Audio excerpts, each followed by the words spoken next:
How answering the question why saved Domino's Pizza and can save you too. Why is this for me? That's the question that pops up in everyone's mind when they come across your brand. If you can't answer that question with an emotional answer, you're leaving a lot of money on the table.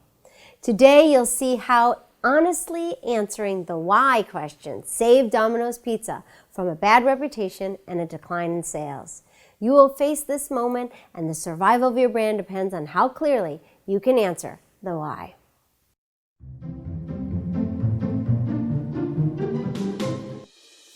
Why? This is the only question your brand needs to answer.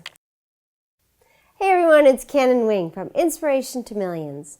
Clients often come to me with all sorts of ideas. Most have a picture in their mind as to what their brand image should be, what their brand messaging will look like, their logo, their tagline. It's all kind of taking shape in their mind space. Very often the ideas talk about the product, what it does, what the company's about, even where the company's located. And I look them straight in the eye, take a deep breath, and explain. This is one of the most common mistakes entrepreneurs make. It's better you hear it from me than the marketplace, right? Here's how it works. We think the customer wants to know who you are. What is your product? What does it do? Where can I find it? But that's not what the customer really wants to know.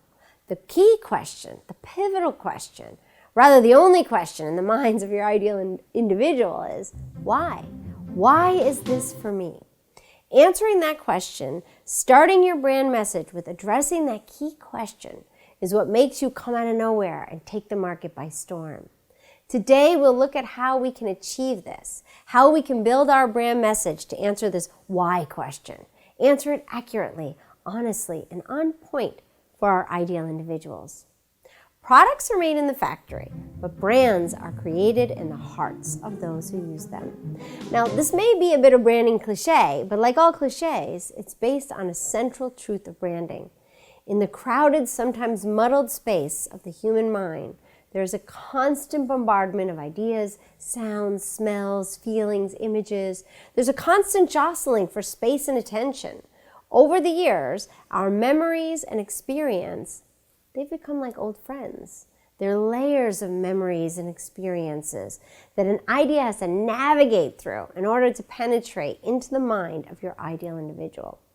For your brand to become noticeable, likable, and then trustworthy within this chaotic zone of your ideal audience's mind space, it has to be able to elicit an emotional response, to strike a chord that is recognizable and consistent.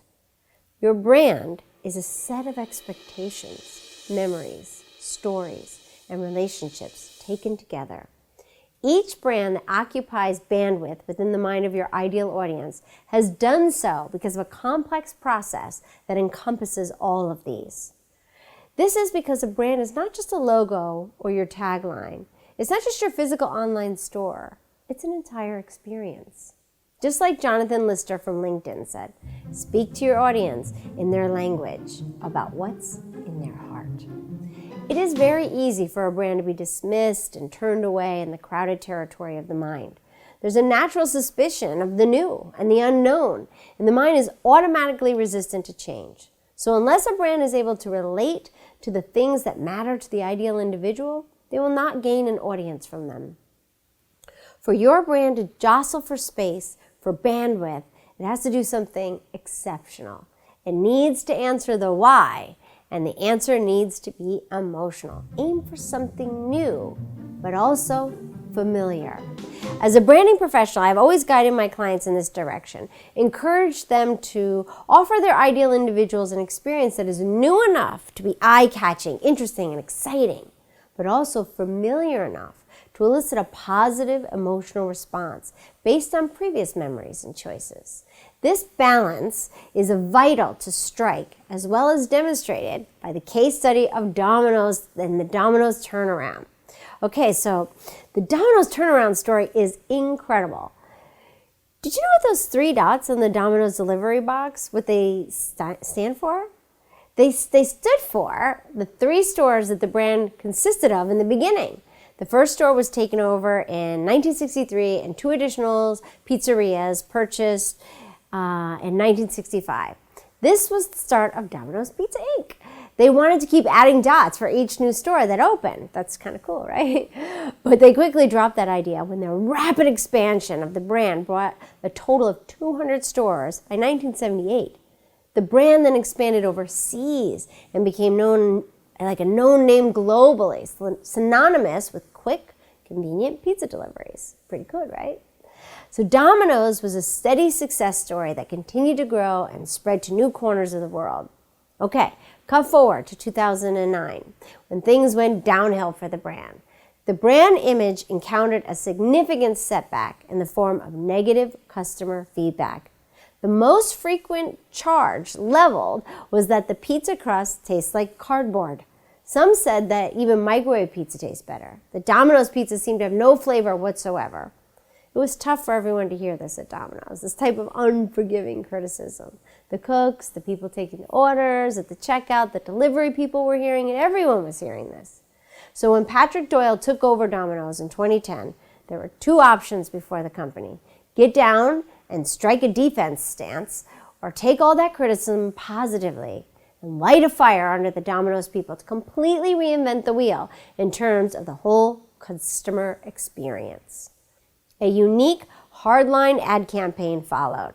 It was unprecedented in the way that it spoke honestly about that negative customer feedback that the company received and the dismay that the company and its people felt. The unique campaign showed footage of dissatisfied customers and their negative comments. It then spoke about how the company overhauled every component of the customer experience. They started over with a new recipe, experimenting over days and nights, weekends too, trying out new sauces and cheeses, testing different crust styles. The result was quite simply better pizza. Customers that had earlier criticized the pizzas on camera tested out the new product and were pleasantly surprised. Henry Ford said, "Failure is simply the opportunity to begin again, and this time more intelligently." Domino's didn't just work on the end product. They revamped the whole customer experience by making sweeping changes to the customer service. The company empowered workers to resolve customer issues without having to refer to supervisors. It was all about bending over backwards for customer service. The 70s model wasn't working anymore, so the company decided to reinvent the whole ordering and delivery process as well. Apps with the delivery tracking system, new types of delivery vehicles with warmers in the bag that kept the pizzas piping hot. The overall experience was far superior. Within less than 10 years, the Domino's stock, which was trading below $10, went on to outperform Google, Amazon, and Apple. The stock price went up to $150 per share, and last I checked was in the region of $287. It is now the largest pizza company in the world in terms of sales, and with some 20,000 franchises across the globe. Structure your brand message around your ideal customers. So here's the lesson for brands in the Domino's turnaround story. Domino's didn't make it only about Domino's, or about pizza, or even about the 30-minute or free promise. They made it about their customers, period. When they put out the images of their customers being dissatisfied with their product, and then the hard work that they put in by the company to correct their mistakes, this was the story about their customers. They told a story that placed their ideal individuals in the very center. They answered the key question, the why. They answered why Domino's was for them, why Domino's was right for them in this new, reborn version of Domino's. Your customer isn't really interested in what you're doing and how you're doing it or what you're doing differently. They want to know how it all makes a difference to them. Can it make their life simpler? Can it save them time, save them money? Can it reduce stress? Can it enhance pleasure? Can it elevate their status? These are questions your customers want answered. Why? Why is it for them? What does it do for them?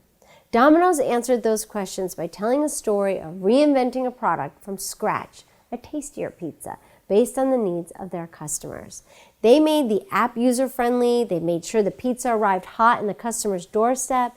It enhanced convenience. It gave their customers a tastier pizza to eat. If the customer had a problem, this was sorted out instantly. The whole campaign was predicated on the customer who was saying, "Don't waste my time. unless you have something really useful and worthy of my time and attention. It based itself on changing everything for the customer who complained about that cardboard pizza. Don't create your message around your brand. Create for the way people interact with your brand. This is the vital difference that you must make to your brand's message. Don't limit it to the product or the company that makes it.